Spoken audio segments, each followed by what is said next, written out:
ನಮಸ್ಕಾರ. ಇವತ್ತು ನಾನು ನಮ್ಮ ಕೇಂದ್ರ ಮಂತ್ರಿಗಳು ನಾನು ಹಿಂದೆ ಬಂದು ಹೋದ ಮೇಲೆ ಅವರಿಗೆ ಒಂದು ರಿಕ್ವೆಸ್ಟ್ ಮಾಡಿದ್ದು, ನಮ್ಮ ನೀರಾವರಿ ಇಲಾಖೆಗೆ ಸಂಬಂಧಪಟ್ಟಂತೆ ನಮಗೆ ತಮಿಳುನಾಡಿಗೆ ಮತ್ತು ಕೆಲವು ಪಕ್ಕದ ರಾಜ್ಯಗಳ ಕೆಲವು ಸಮಸ್ಯೆಗಳನ್ನ ಚರ್ಚೆ ಮಾಡಲಿಕ್ಕೆ ಒಂದು ನೆಗೋಸಿಯೇಷನ್ ಮೀಟಿಂಗನ್ನು ಇವತ್ತು ಫಿಕ್ಸ್ ಆಗಿತ್ತು. ಪೆನ್ನಾರ್ ರಿವರಿಂದ ನಾವು ಅನೇಕ ಯೋಜನೆಗಳನ್ನು ಕೋಲಾರ ಜಿಲ್ಲೆಯಲ್ಲಿ ಮಾರ್ಕಂಡ್ಯ ಸ್ಟ್ರೀಮು ತಮಿಳುನಾಡು ಹೋಗುವಂಥದ್ದು, ಯರಗೋಲು ಮತ್ತು ಬೈಲಹಳ್ಳಿಲಿ ಒಂದು ಪಂಪ್ ಪೆನ್ನಾರು ನೀರಿಗೆ, ವರ್ತೂರು ಟ್ಯಾಂಕಿಂದ ನರಸಾಪುರ ಟ್ಯಾಂಕಿಗೆ ಮತ್ತು ಪೆನ್ನಾರ್ ರಿವರಿಂದ ಕಾಟ್ನೂರು ವಿಲೇಜ್ಗೆ, ಮಾಲೂರು ತಾಲೂಕಿಗೆ ಇದನ್ನೆಲ್ಲ ಈ ಯೋಜನೆ ಬಗ್ಗೆ ಅವರು ಒಂದು ತಕರಾರನ್ನು ಹಾಕಿದ್ರು. ಕೋರ್ಟ್ಗೂ ಕೂಡ ಫೈಲ್ ಮಾಡಿದ್ರು. ಸೊ ಸುಪ್ರೀಂ ಕೋರ್ಟಲ್ಲಿ ಇದನ್ನು ನೆಗೋಸಿಯೇಷನ್ ಮಾಡಬೇಕು ಅಂತ ಹೇಳಿ ಅವರು 2-3 ಸತಿ ಡೇಟ್ನ ಪೋಸ್ಟ್ಪೋನ್ ಆಗಿತ್ತು. ಒಂದು ಸತಿ ನಾವೇ ರಿಕ್ವೆಸ್ಟ್ ಮಾಡ್ಕೊಂಡಿದ್ದು, ನಮ್ಮ ಅಸೆಂಬ್ಲಿ ಬೆಳಗಾಮಲ್ಲಿ ನಡೀತಾ ಇತ್ತು, ಆ ಟೈಮಲ್ಲಿ ಕಷ್ಟ ಆಗ್ತದೆ ಅಂತೇಳಿ ನಾವೇ ರಿಕ್ವೆಸ್ಟ್ ಮಾಡಿದ್ದು. ಇವತ್ತು ಫಿಕ್ಸ್ ಮಾಡಿದ್ದು. ಸೊ ಅದಾದಮೇಲೆ ಬೇರೆ ಬೇರೆದು ಇತ್ತು, ಬಟ್ ಇದು ಮೇಜರ್ ಫಸ್ಟ್ ಇದನ್ನು ಇಲ್ಲಿಂದ ಶುರು ಮಾಡೋಣ ಅಂತೇಳಿ ನಾವು ಕ್ಯಾಬಿನೆಟ್ನಲ್ಲಿ ನಾನು ಏನು ಸ್ಟ್ಯಾಂಡ್ ತೊಗೋಬೇಕು ಅಂತೇಳಿ ಕ್ಯಾಬಿನೆಟ್ಗೂ ಕೂಡ ನಾವೆಲ್ಲ ಚರ್ಚೆ ಮಾಡಿದ್ದು. ಇವತ್ತು ನಮ್ಮ ಸ್ಟ್ಯಾಂಡ್ನ ಅವ್ರಿಗೆ ಪ್ರೆಸೆಂಟ್ ಮಾಡಲಿಕ್ಕೆ 11 ಗಂಟೆಗೆ ಬರಬೇಕು ಅಂತ ನಮಗೆ ಇನ್ಸ್ಟ್ರಕ್ಷನ್ ಇತ್ತು, ನೋಟಿಸ್ ಇತ್ತು.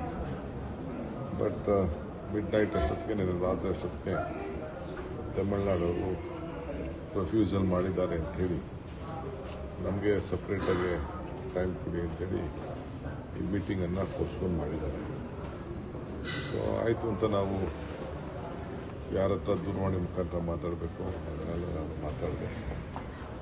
ಸೊ ನಾವು ನೆಕ್ಸ್ಟು ಡೇಟು ಕೊಡ್ತೀವಿ ಅಂತ ಹೇಳಿದ್ದಾರೆ. ಬಟ್ ಅಲ್ಲಿ ನೇರವಾಗಿ ನಮಗೆ ತಿಳಿಸಿದ್ದಾರೆ, ಅವರು ಈ ಮೀಟಿಂಗ್ನ ಪಾರ್ಟಿಸಿಪೇಟ್ ಮಾಡೋಕ್ಕೆ ಒಪ್ಪಿಲ್ಲ ಅನ್ನೋದು ತಿಳಿಸಿದ್ದಾರೆ. ಆ ದೃಷ್ಟಿಯಿಂದ ಇವತ್ತು ಮೀಟಿಂಗು ಪೋಸ್ಟ್ಪೋನ್ ಆಗಿದೆ. 27ರಂದು ಎಸಿಸಿ ನೂತನ ಕೇಂದ್ರ ಕಚೇರಿ ನೋಟಿಸ್ ಕಳಿಸ್ಬಿಟ್ಟಿದ್ದೆ ನಾನು. ಇಂದಿರಾ ಭವನ ಎಸಿಸಿ ಕಚೇರಿ 90A ಕೋಟ್ಲಾ ಮಾರ್ಕ್ ನವದೆಹಲಿ, ಇಲ್ಲಿ ಮೀಟಿಂಗು ನಾನು ಆಗಲೇ ಎಲ್ಲರಿಗೂ ನೋಟಿಸ್ ಕಳಿಸ್ಬಿಟ್ಟಿದ್ದೆ. ಸರ್ ತುಂಬಾ ಖುಷಿಯಾಗಿದ್ದೀರಿ ಸರ್. ಏನು ವಿಶೇಷ? ಏನೋ ನೀವೆಲ್ಲ ಇಷ್ಟು ನನ್ನ ಬಗ್ಗೆ ಪ್ರೀತಿ ಇಟ್ಕೊಂಡಿದ್ದೀರಲ್ಲ, ಅಜೆಂಡಾ ಅಲ್ಲಿ ಹೇಳ್ತಾರೆ, ನಮ್ಗೆ ಹೇಳ್ತಾರ? ಪಕ್ಷದ ಸಂಘಟನೆ ವಿಚಾರಕ್ಕೆ ಮುಂದಕ್ಕೆ ಯಾವ ದೃಷ್ಟಿ ಹೋಗಬೇಕು, 2028 ಹೆಂಗ್ ಗೆಲ್ಲಬೇಕು, 2029 ಹೆಂಗ್ ಗೆಲ್ಲಬೇಕು ಅಂತ ನಾವು ಲೆಕ್ಕಾಚಾರ ಬಿಜೆಪಿ ಡಿಸ್ಕ್ರೈಬಿಂಗ್ ಹೋಗ್ತಾ ಇದ್ದೀನಿ. ಅಲ್ಲಿ ದೇಶದ ರೀಶಫಲ್ ಬಗ್ಗೆ ಚರ್ಚೆ ಮಾಡ್ತೀನಿ. ರಾಜ್ಯದ ಬಗ್ಗೆ ಮಂತ್ರಿಮಂಡಲ ಅಲ್ಲಿ ಚೀಫ್ ಮಿನಿಸ್ಟರ್ ಸರ್ ವೇಣುಗೋಪಾಲ್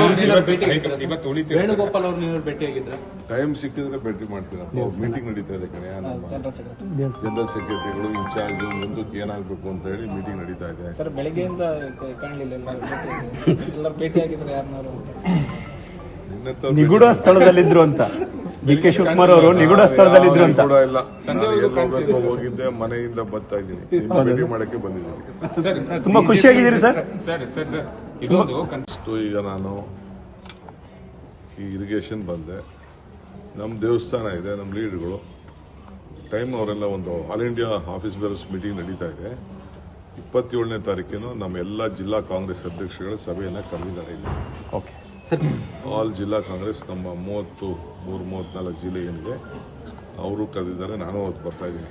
28-27 ಕರೆದಿದ್ದಾರೆ. ಎಸಿಸಿ ಹೌದು. ಅದಕ್ಕೆಲ್ಲ ನಾವು ಸಿದ್ಧತೆ ಮಾಡ್ಕೊಳ್ತಾ ಇದ್ದೀವಿ. ಎಲ್ಲರಿಗೂ ಕೂಡ ನಾನು ತಿಳಿಸ್ತಾ ಇದ್ದೀನಿ. ಎಲ್ಲ ಜಿಲ್ಲಾ ಅಧ್ಯಕ್ಷರು, ಡಿಸಿಸಿ ಪ್ರೆಸಿಡೆಂಟ್ಸ್ ಮಾತ್ರ ಮತ್ತು ನನಗೆ ಪಿಸಿಸಿ ಪ್ರೆಸಿಡೆಂಟ್ ಹೇಳಿದ್ದೇನೆ.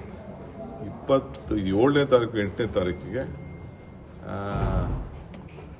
ಅಹಮದಾಬಾದಲ್ಲಿ ಶಬರ್ಮತಿ ಪಕ್ಕದಲ್ಲಿ ನಮ್ಮ ಎಸಿಸಿ ಮೆಂಬರ್ಸ್ಗೆಲ್ಲ ಆಹ್ವಾನವನ್ನು ಕೊಟ್ಟಿದ್ದಾರೆ. ಎಸಿಸಿ ಮೆಂಬರ್ಸು ಅಲ್ಲೊಂದು ಮೀಟಿಂಗು, ನಮ್ಮ ಎಸಿಸಿ ಮೀಟಿಂಗು ಅಲ್ಲಿ ನಡೀತದೆ.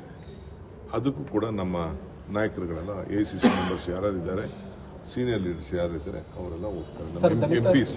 ಎಂಪಿಸ್ ಎಲ್ಲ ಹೋಗ್ತಾರೆ. ಸರ್ ಈಗ ಡಿ.ಕೆ. ಕುಮಾರಸ್ವಾಮಿ ಅವರು ಹೇಳ್ತಾರೆ, ಗ್ರೇಟರ್ ಬೆಂಗಳೂರು ವಿಚಾರವನ್ನ ಇಟ್ಕೊಳ್ತಾ ಇರ್ತಕ್ಕಂಥದ್ದು ಸರ್. ಗ್ರೇಟರ್ ಬೆಂಗಳೂರು ವಿಚಾರದಲ್ಲಿ ಲೂಟಿ ಮಾಡ್ತಾ ಇದ್ದಾರೆ, ನಾವು ಯಾವುದೇ ರೀತಿಯಾದ ಲೂಟಿ ಮಾಡ್ತಾ ಇಲ್ಲ ಅನ್ನುವಂಥ ವಿಚಾರ ಅಂದ್ರೆ ಡಿ ಕೆ ಶಿವಕುಮಾರ್ ಅವ್ರನ್ನ ಹೆಚ್ಚಿನ ವಿಡಿಯೋಗಳಿಗೆ ಪ್ರತಿಧ್ವನಿ ಯೂಟ್ಯೂಬ್ ಚಾನೆಲ್ ಸಬ್ಸ್ಕ್ರೈಬ್ ಮಾಡಿ, ಬೆಲ್ ಐಕಾನ್ ಕ್ಲಿಕ್ ಮಾಡಿ.